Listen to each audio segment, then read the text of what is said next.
ഉപരാഷ്ട്രപതി ജഗദീപ് ധൻഖറിനെ ഒഴിപ്പിച്ചതോ എന്നാണ് ചോദ്യം. ആൻഡ്രൂ ഗസ്റ്റിൻ 74 വയസ്സ് ആണ് ഇപ്പോൾ ജഗദീപ് ധൻഖറിന്റെ പ്രായം. ഇനി 2 വർഷം കൂടി അദ്ദേഹത്തിന് രാജ്യസഭയിൽ അധ്യക്ഷനായിരിക്കാൻ അഥവാ വൈസ് പ്രസിഡന്റിൻ്റെ ഈ ചുമതല തുടരാനുള്ള സമയവും മുൻപിലുണ്ട്. അതിനിടയിലാണ് ഇപ്പോൾ ഈ ഒഴിയലെന്ന് പറയുന്നത്. ഇതൊരു നിർബന്ധിത വിരമിക്കലാണോ? ആ അർത്ഥത്തിൽ പറഞ്ഞാൽ ഒഴിപ്പിച്ചതാണോ? ആരാണ് ജഗദീപ് ധൻഖർ എന്നാണ് നമ്മൾ ആദ്യം മനസ്സിലാക്കുന്നത്. ഈ മമതാ ബാനർജിനെ ഇരിക്കാനും നിൽക്കാനും വിട്ടിട്ടില്ല അവിടുത്തെ ഗവർണർ എന്നുള്ള നിലയ്ക്ക്.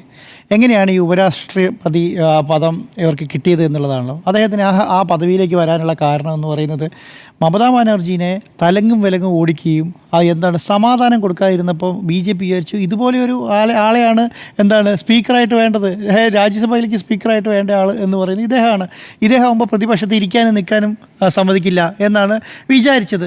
പക്ഷേ എന്ത് സംഭവിച്ചു? അദ്ദേഹം പ്രതിപക്ഷത്തെയും കൂടെ കുറച്ച് ഡെമോക്രാറ്റിക് ലൈനിലേക്ക് അദ്ദേഹം മാറി. അദ്ദേഹത്തിൻ്റെ പ്രായമൊക്കെ വെച്ചിട്ടായിരിക്കും നോക്കുമ്പോൾ അദ്ദേഹത്തിന് കിട്ടാൻ പറ്റുന്ന ഏറ്റവും നല്ല പോസ്റ്റാണ്. ഇതിന് മേലേക്ക് ഒരു പോസ്റ്റ് കിട്ടാൻ പോകുന്നില്ല എന്ന് അദ്ദേഹത്തിന് അറിയാം. 74 വയസ്സായി. അപ്പോൾ അദ്ദേഹം എന്ത് ചെയ്തു? എന്നാൽ പ്രതിപക്ഷത്തെയും കൂടെ കേട്ട് ഞാനൊരു നല്ല ആളായി പോയി കളയാം എന്ന് തീരുമാനിച്ചു. അങ്ങനെ ഒരാളെ BJPക്ക് അവിടെ ആവശ്യമില്ല. അവിടെ എന്താണ് വേണ്ടത്? ഓം ബിർളേനെ പോലെ പ്രതിപക്ഷത്തെ വടിയെടുത്ത് അടിച്ച് ഒതുക്കി ഇരുത്തുന്ന ഒരാളെയാണ് ആവശ്യം. അതുപോലെ ഒരു ആളാവാൻ ജഗദീപ് ധൻഖർ കഴിഞ്ഞിട്ടുണ്ടോ? അദ്ദേഹം അവിടെ ഇരുന്നേനെ. അദ്ദേഹത്തിന് ആ സംവിധാനത്തിൽ അങ്ങനെ കഴിഞ്ഞില്ല എന്നുള്ളതാണ്. ഓം ബിർള എന്താണ് പറയുന്നത്? ഇപ്പോൾ നമ്മുടെ ഈ യുദ്ധവുമായി ബന്ധപ്പെട്ട കാര്യത്തിനകത്ത് അടിയന്തര പ്രമേയം കൊണ്ടുവന്നല്ലോ ലോകസഭയിൽ. അപ്പം ഈ നമ്മുടെ പ്രതിപക്ഷ നേതാവായ രാഹുൽ ഗാന്ധിനെ കേൾക്കാൻ പോലും തയ്യാറല്ല. ആ ഏരിയയിലേക്ക് മൈൻഡ് പോലും ചെയ്തിട്ടില്ല. അദ്ദേഹം പുറത്തുനിന്ന് പത്രസമ്മേളനം നടത്തി. അദ്ദേഹത്തെ കേട്ടുപോലുമില്ല എന്നുള്ളത്. ഇന്ത്യയുടെ ലോകസഭയുടെ പ്രതിപക്ഷ നേതാവിൻ്റെ കാര്യമാണ് പറയുന്നത്. അതുപോലെ ഒരാളെയാണ് രാജ്യസഭയിൽ സ്പീക്കറായിട്ട് ഇവർ പ്രതീക്ഷിച്ചത്. അങ്ങനെ ഒരാളല്ല. അദ്ദേഹം ചെറിയ മാറ്റങ്ങൾ BJPക്കാരെന്നുള്ളതിനേക്കാളും കൂടുതൽ കുറച്ച് മാറ്റം അദ്ദേഹത്തിന് കുറച്ച് ബോധമൊക്കെയുള്ള കൂട്ടത്തിലാണ്. അദ്ദേഹം എന്ത് ചെയ്തു? അദ്ദേഹം ആ ലൈനിലേക്ക് മാറി. ഈ ഉപരാഷ്ട്രപതിയെ സംബന്ധിച്ചിടത്തോളം പ്രശ്നം എന്ന് പറഞ്ഞാൽ അദ്ദേഹം രാഷ്ട്രപതിയെ പോലെയല്ല. കുറച്ച് ജോലികളുണ്ട്. രാഷ്ട്രപതി എന്ന് പറഞ്ഞാൽ ഇവർ കൊടുക്കുന്ന സാധനത്തിൽ ഒപ്പിട്ട് തിരിച്ചു വിടുന്ന ഒരാളാണെന്നുള്ള നിലയ്ക്ക് അതിൽ കൂടുതൽ കാണേണ്ട കാര്യമില്ല. പക്ഷേ ഉപരാഷ്ട്രപതി എന്ന് പറഞ്ഞാൽ കുറച്ച് ജോലികൾ, രാജ്യസഭ നോക്കണം, അവിടുത്തെ ബില്ലുകൾ പാസ്സാക്കണം, നിലപാടുകൾ സ്വീകരിക്കണം, അതൊക്കെ അദ്ദേഹം തീരുമാനിക്കേണ്ടത്. അതുപോലെയുള്ള സ്ഥലത്ത് ഉപരാഷ്ട്രപതിയെ പോലെ ഇതുപോലെ ജഗദീപ് ധൻഖറെ പോലെ ഒരാൾ പോരാ, ഒരു കോർ BJPക്കാരൻ വേണം എന്നുള്ളതായിരിക്കും ചിലപ്പോൾ BJPയുടെ ധാരണ. അതുകൊണ്ടായിരിക്കും അദ്ദേഹത്തോട് നമ്മൾ രാമായണം കെട്ടയും കിടക്കെ എടുത്ത് പോയിക്കോളാൻ പറഞ്ഞ് കേട്ടിട്ടില്ലേ? അതുപോലെ തന്നെ നിർത്തിക്കോ എന്ന് പറഞ്ഞപ്പോൾ അദ്ദേഹം രാജിവെച്ച് പോയി എന്നുള്ളതാണ്. അടുത്ത കാലത്തൊന്നും നമ്മൾ ഒരു ഉപരാഷ്ട്രപതിയും ഇങ്ങനെ രാജിവെച്ച് പോയിട്ടില്ല കേട്ടോ. രാജിവെച്ചവരെല്ലാം രാഷ്ട്രപതിയായിട്ടുള്ളൂ. ഒരാൾ പോലും രാജിവെച്ചിട്ടില്ല. ഇന്ത്യ ചരിത്രത്തിലാണ് ഞാൻ പറയുന്നത്. സ്വതന്ത്ര ഇന്ത്യയുടെ ചരിത്രത്തിൽ ഒരു ഉപരാഷ്ട്രപതി പോലും ഒരു മണിക്കൂറുകൾ കൊണ്ട് രാജിവെച്ച് പോകുന്ന അവസ്ഥയുണ്ട്. ഒറ്റ മണിക്കൂർ കൊണ്ട് രാജിവെച്ച് പോയി എന്നുള്ളതാണ്. അപ്പോൾ ഒന്ന് ആലോചിച്ച് നോക്കിക്കുക എന്താണ് ഇന്ത്യയിൽ നടക്കുന്നത്. നമ്മൾ വിചാരിക്കുന്നത് എല്ലാം വളരെ സ്മൂത്തായിട്ടാണ് പോകുന്നത്, എല്ലാം വളരെ കൃത്യമാണ്, എല്ലാം വലിയ വികസനമാണ് നടക്കുന്നത്. അങ്ങനെയൊന്നും അല്ലെന്ന് ജനങ്ങൾ പേടിച്ചാണ് ജീവിക്കുന്നത്. ഞാൻ പറയും ഇത്രയധികം ശക്തമായ നിലപാടുകൾ ചെയ്യുന്ന ഒരു ഉപരാഷ്ട്രപതിയാണ് ഒരു സമയത്ത് രാജിവെച്ചിട്ട് ഇറങ്ങിപ്പോകുന്നത്. എന്താ കാരണം എന്ന് പറയുന്നത് അമിത്ഷാ ചെന്നൈയിൽ വന്നിട്ട് എന്താ പറഞ്ഞത്? ഈ പറഞ്ഞ ശേഖർ കുമാർ യാദവ് അല്ലേ, യശ്വന്ത് വർമ്മയുടെ കാര്യത്തിനകത്ത് യശ്വന്ത് വർമ്മ പറഞ്ഞത് എന്താണ്? യശ്വന്ത് വർമ്മയ്ക്കെതിരെ ഞങ്ങൾ ഇംപീച്ച്മെൻറ്റ് കൊണ്ടുവരുമെന്ന് പറഞ്ഞത്. ഞങ്ങൾ ഈ ഇംപീച്ച്മെൻറ്റ് കൊണ്ടുവന്ന് പുറത്താക്കും. അപ്പോൾ അതെന്താണ് അദ്ദേഹം ഉദ്ദേശിക്കുന്നത്? BJPക്ക് ഭരിക്കുന്ന ഒരു സംസ്ഥാനത്ത് പാർട്ടി BJP ഭരിക്കുന്ന സംസ്ഥാനത്ത് ജഡ്ജിമാർ വരെ കൈക്കൂലി വാങ്ങി എന്നുള്ളൊരു പേര് ദോഷം കേൾക്കേണ്ടി വരും BJP. ആ സ്ഥലത്താണ് അമിത്ഷാ വന്നിട്ട് പറയുന്നത് ഞങ്ങൾ ഇദ്ദേഹത്തിന് ഇംപീച്ച്മെൻറ്റ് കൊണ്ടുവന്നു. അപ്പോൾ അതിന് മുന്നേ തന്നെ പ്രതിപക്ഷം ഇംപീച്ച്മെൻറ്റ് കൊണ്ടുവരികയാണ്. 2 തരത്തിൽ ലെറ്റർ കൊടുക്കുകയാണ്. അതിലൊരു ലെറ്ററാണ് സ്വീകരിക്കുന്നത്? ഈ പറഞ്ഞ രാജ്യസഭാ സ്പീക്കർ സ്വീകരിക്കുന്നത്. മറ്റിടത്ത് ലെറ്റർ കൊടുത്തിട്ടുണ്ട്, പക്ഷേ അവിടെ സ്വീകരിച്ചിട്ടില്ല.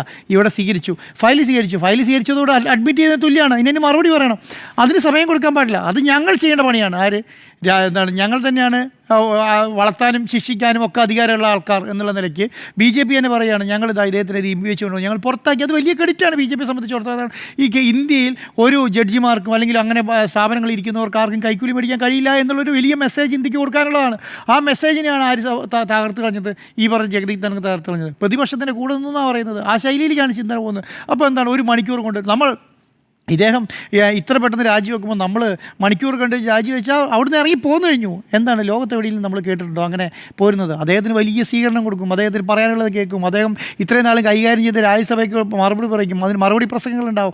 വലിയ രീതിയിലുള്ള ഒരു ആഘോഷത്തോടു കൂടി അദ്ദേഹത്തെ പറഞ്ഞു വിടുന്ന ഒരു ശൈലിയിൽ നിന്നാണ്. വെങ്കയ്യ നായിഡു പോലെയുള്ള ആൾക്കാരൊക്കെ നമ്മൾ അങ്ങനെ കണ്ടിട്ടുള്ളതല്ലേ? അങ്ങനെയാണ് അവിടുന്ന് പോകേണ്ടത്.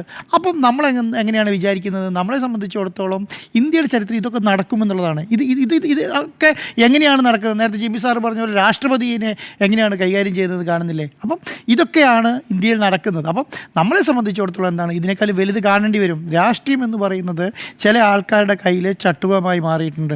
രാഷ്ട്രീയം എങ്ങനെ അവർ കൈകാര്യം ചെയ്യണം, എങ്ങനെ രാജ്യത്തെ ഭരിക്കണം, ഏത് രീതിയിൽ കൊണ്ടുപോകണമെന്ന് തീരുമാനിച്ചിട്ടുണ്ട്. അതിനപ്പുറത്തേക്ക് ആര് പറഞ്ഞിട്ടൊന്നും കാര്യമില്ല. നിങ്ങൾ പറയാം, നിങ്ങൾക്ക് എന്ത് വേണമെങ്കിലും പറയാം, നിങ്ങൾ പറഞ്ഞുകൊണ്ടേയിരിക്കുക എന്നുള്ളതാണ്. ഈ സമരം ചെയ്യുന്നവരുണ്ട്, സമരം വിജയിക്കുന്നത് വരെ സമരം ചെയ്യുക എന്നുള്ളതാണ്. പ്രതിപക്ഷ പാർട്ടികളൊക്കെയാണ് ശക്തമായ നിലപാട് സ്വീകരിക്കണം. ഞാൻ നോക്കി 2 ദിവസമായിട്ട് അതിനെതിരെ വലിയ രീതിയിലുള്ള പ്രക്ഷോഭങ്ങളൊന്നും കാണുന്നില്ല. എന്തുകൊണ്ട്, എങ്ങനെ, ഏതിന്, എപ്പോഴും അങ്ങനെ മറുപടി പറയിക്കണ്ടേ? അങ്ങനെ മറുപടി പറയിക്കാനുള്ളൊരു ശക്തി പ്രതിപക്ഷത്തിന് ഇല്ലാതായിട്ടുണ്ടോ? കാരണം എത്ര ആളുണ്ടെന്നറിയോ രാജ്യസഭയിലും ലോകസഭയിലായിട്ട്? എത്ര ആൾക്കാരുണ്ട്? വലിയ സ്ട്രെങ്ത് ഉണ്ട്. ഇപ്പോൾ ഒരു 10 എത്ര പേരുടെയാണ്, 40 പേരുടെ ഷോർട്ടേജ് മാത്രമേ ഉള്ളൂ. അവർക്ക് അത്ര തന്നെ ഏകദേശം ഇവർക്ക് സ്ട്രെങ്ത് ഉണ്ട് ലോകസഭയിലൊക്കെ. സംസാരിക്കുകയും ശക്തമായി പ്രതികരിക്കണം. ഞാൻ വിചാരിക്കുന്നത് അങ്ങനെ ഉണ്ടാവും എന്നുള്ളതാണ്. അപ്പോൾ അതുപോലെയുള്ള പ്രതികരണങ്ങൾ ഇല്ലെങ്കിൽ ഇത് നടക്കും, ഇതിൻ്റെ അപ്പുറം നടക്കും. ഇപ്പോഴത്തെ സിറ്റുവേഷൻ വെച്ചിട്ട് ജഗദീപ് ധൻഖറെ സംബന്ധിച്ചിടത്തോളം അദ്ദേഹത്തിന് കിട്ടേണ്ട പോസ്റ്റ്, അദ്ദേഹം ജിമ്മി സാർ നേരത്തെ പറഞ്ഞ പോലെ അദ്ദേഹം വിചാരിച്ചിരുന്നത് വലിയ പോസ്റ്റാണ്.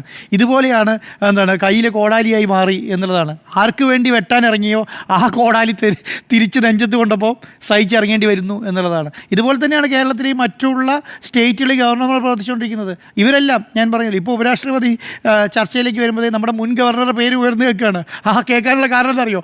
കേരളത്തിലെ പിണറായി സർക്കാരിനെ ശക്തമായ രീതിയിൽ എതിർത്തുകൊണ്ടാണ്. അപ്പോൾ എന്താ പറയുക, അയ്യോ കേരളത്തിൽ പിണറായി സർക്കാരിനെതിരെ കേരളത്തിലെ ഇടതുപക്ഷ സർക്കാരിനെതിരെ ഘോരം അതാ അങ്ങോട്ട് സമരം നടത്തുന്നു. SFI സമരം ഇറങ്ങിയവരെ പോടാ വാടാതെ വിളിക്കുന്നു. അദ്ദേഹത്തിന് കിട്ടുന്നൊരു ബെനിഫിറ്റ് എന്താണെന്നറിയോ? ഉപരാഷ്ട്രപതി പോസ്റ്റിലേക്കുള്ളൊരു പോസ്റ്റിംഗ് ആണ്. അതിലേക്കാണ് ചർച്ച പോകുന്നത്. ആരാണ്? ആരിഫ് മുഹമ്മദ് ഖാൻ്റെ കാര്യമാണ് പറഞ്ഞത്. ആരിഫ് മുഹമ്മദ് ഖാനെ ഉപരാഷ്ട്രപതിയാക്കാം. അപ്പോൾ എന്താണ് അതിനൊരു ചില സ്കൂളിലൊക്കെ നമ്മൾ വിട്ട് പഠിപ്പിക്കുമല്ലോ, ഈ സ്കൂൾ വിട്ട് പഠിപ്പിച്ച് ഇന്ന ആളാക്കാം, മറ്റേ സ്കൂൾ വിട്ട് പഠിപ്പിച്ചാൽ ഇന്ന ആളാക്കാം. അതുപോലെ ഇപ്പോഴത്തെ കേരളത്തിലെ ഇന്ത്യയിലെയും ഗവർണർമാരെ അതാണ്. പ്രതിപക്ഷ പാർട്ടികൾ ഭരിക്കുന്ന സംസ്ഥാനങ്ങളിൽ വിടുന്നു, നല്ല ആൾ ഉഷാറാണോ നോക്കും, എങ്ങനെ ഈ പറഞ്ഞ പ്രതിപക്ഷത്തെ അടിച്ചിരുത്താനുള്ള ശേഷിയുണ്ടോ. അങ്ങനെയുണ്ടെങ്കിൽ നിങ്ങൾക്ക് എവിടേക്ക് മത്സരിക്കാം? ഉപരാഷ്ട്രപതി പോസ്റ്റിലേക്ക് മത്സരിക്കാം. രാജ്യസഭയിൽ നിങ്ങൾ അങ്ങനെ പെർഫോം ചെയ്യണം. അങ്ങനെ പെർഫോം ചെയ്തില്ലെങ്കിൽ നിങ്ങൾ രാജിക്കത്ത് എഴുതി അവിടെ കൊടുത്തോളൂ, പോയി ഒപ്പിട്ട് കൊടുത്താൽ മാത്രം മതി എന്നുള്ളതാണ് മെസ്സേജ്. അപ്പോൾ ഇതിനപ്പുറം ഒന്നും പറയാനില്ല. ജഗദീപ് ധൻഖറെ സംബന്ധിച്ചിടത്തോളം ഇതിൽ കൂടുതൽ ഒന്നും ചെയ്യാനില്ല എന്നുള്ളതാണ്. അവിടെ അമിത്ഷാനെയും നരേന്ദ്രമോദിയും JP നദ്ദയോടും വെല്ലുവിളിച്ച് നിൽക്കാൻ കഴിയില്ല. JP നദ്ദ ഇവർ വിളിച്ച യോഗത്തിൽ, ഉപരാഷ്ട്രപതി വിളിക്കുന്ന യോഗത്തിലേക്ക്, ആരാണ് രാജ്യസഭാ സ്പീക്കർ വിളിക്കുന്ന യോഗത്തിലേക്ക് JP നദ്ദ പോലും ചെല്ലുന്നില്ല. മനസ്സിലായോ? അവരെ എൽമുരുകൻ എന്ന് പറഞ്ഞൊരു സാധാരണ മന്ത്രിയെ പറഞ്ഞു വിടുകയാണ്. അദ്ദേഹം മതി, നിങ്ങൾക്ക് പറ്റി അത്രേ ഉള്ളൂ, അത്ര കേട്ടാൽ മതി എന്ന് പറയുകയാണ്. അതെങ്ങനെയാണ്? അത് വരുന്നില്ല എന്നുള്ള കാര്യം അറിയിക്കുന്ന പോലുമില്ല. അങ്ങനെയുള്ള ഒരു സ്ഥലത്ത് ഉപരാഷ്ട്രപതി ഇരിക്കേണ്ട എന്നുള്ളത് അദ്ദേഹം എടുത്ത നിലപാടാണ്. ആ നിലപാട് അദ്ദേഹത്തിൻ്റെ നിലപാടാണ്. ഞാൻ പറയുന്നത് വേറെ ഒരു BJPയുടെ നേതാവാണെങ്കിൽ അങ്ങനെ ഒരു നിലപാടെടുത്ത് ഇറങ്ങുമെന്ന് ഞാൻ വിചാരിക്കുന്നില്ല. ഫൈറ്റ് ചെയ്യുന്നതിന് കൂടെ, മറ്റുള്ളവരെ അടിച്ചൊതുക്കുന്നതിന് കൂടെ അദ്ദേഹം ആ ഒരു നിലപാട് സ്വീകരിക്കാനുള്ള കാണിച്ചൊരു ഇതുണ്ട്. അതൊരു മെസ്സേജാണ്. ഇന്ത്യയിൽ നടക്കുന്ന BJPക്ക് വേണ്ടി ഈ അഘോരാത്രം പ്രവർത്തിക്കുന്ന ആൾക്കാർക്കുള്ളൊരു മെസ്സേജ് കൂടിയാണ്. അവസാനം നിങ്ങളും ഇവർക്കെതിരെ മെസ്സേജായിട്ട് ഇവർക്കെതിരെ പ്രവർത്തിക്കുകയാണ്, നിങ്ങളുടെ അവസ്ഥ ഇതാണ് എന്നുള്ള അദ്ദേഹം കാണിച്ചു കൊടുക്കാമെന്നായിരിക്കും അദ്ദേഹം ഉദ്ദേശിച്ചിട്ടുണ്ടാകും. അപ്പോൾ അദ്ദേഹം സിമ്പിളായിട്ട് പറഞ്ഞു, എനിക്ക് എന്താ ആരോഗ്യ പ്രശ്നമാണ്, ഞാൻ രാജിവെക്കുന്നു, ഒന്നും പറഞ്ഞില്ല, ഞാൻ അദ്ദേഹം ഇറങ്ങിപ്പോകുന്നു എന്നുള്ളതാണ്. അപ്പോൾ ഒഴിപ്പിച്ചതാണോ എന്ന് ചോദിച്ചാൽ ഒഴിപ്പിച്ചതാണ് എന്നുള്ളതാണ് എൻ്റെ അഭിപ്രായം.